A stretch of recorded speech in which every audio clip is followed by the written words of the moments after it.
You felt it, right? That feeling when you're scrolling and you just realize the internet, it's not the same place it was a few years ago.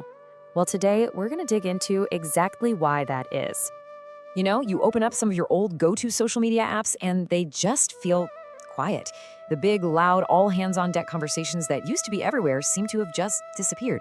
So where did everybody go? It turns out that feeling is real and it actually has a name. Experts are calling it the Great Unbundling.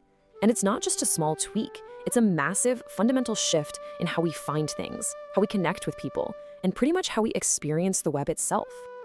Now, to really get what's being unbundled, we first have to take a quick trip back in time to see what the internet looked like when it was all bundled up, the age of the centralized web.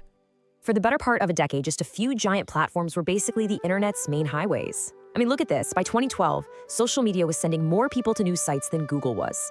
These platforms got so powerful, they could snap their fingers and change the entire media industry. Remember the whole pivot to video craze? Yeah, that was them. We called this the digital town square. It really felt like everyone was hanging out in the same couple of places online.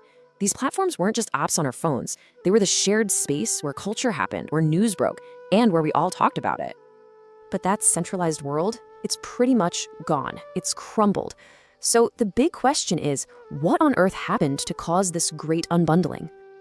To put it simply, the giants who built the town square, well, they decided they didn't really want to be in the town square business anymore. The ground completely shifted under our feet because the platforms changed their priorities, and with it, they changed their algorithms. And wow, this chart right here tells the whole story of that collapse. That absolute fire hose of traffic that platforms like Facebook used to blast out to news sites and blogs, they've been systematically turning the spigot off. What was once a river is now just a trickle, and as you can see, it's projected to dry up almost completely. So why? Why did they do this?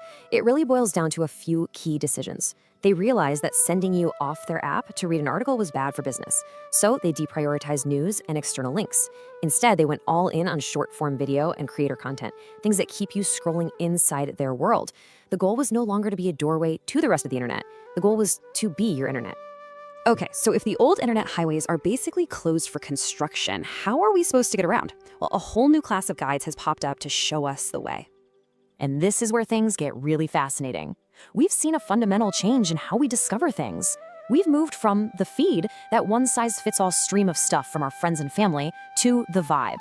This new way is way more decentralized. It's curated by individual creators you trust, and it's all about finding content that matches your specific niche interests.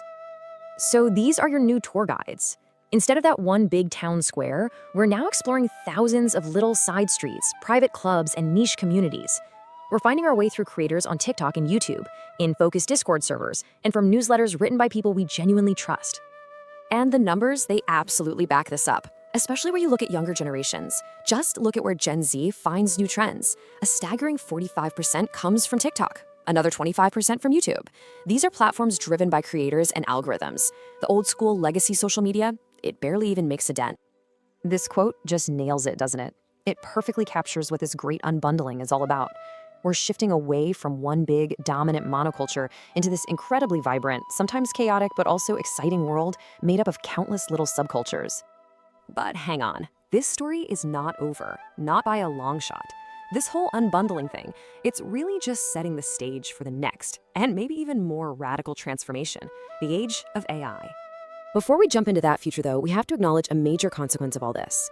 Having a million little subcultures is cool, but the flip side is that when we lose that shared digital public square, we might also be losing our shared sense of reality.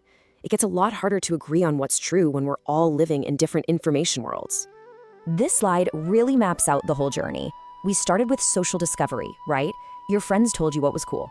Right now, we're in the age of creator discovery. Your favorite influencers and algorithms are your guides. But the next step, that's AI discovery. We're talking about a personalized AI agent that knows you so well, it just brings you what's important, maybe even before you know it's important yourself. And all of this leads us to one final, absolutely crucial question for the future. As we move from feeds curated by people to realities curated by AI, the very idea of discovery is changing. In this new, unbundled world of infinite choice, who, or maybe what, are you going to trust to guide you,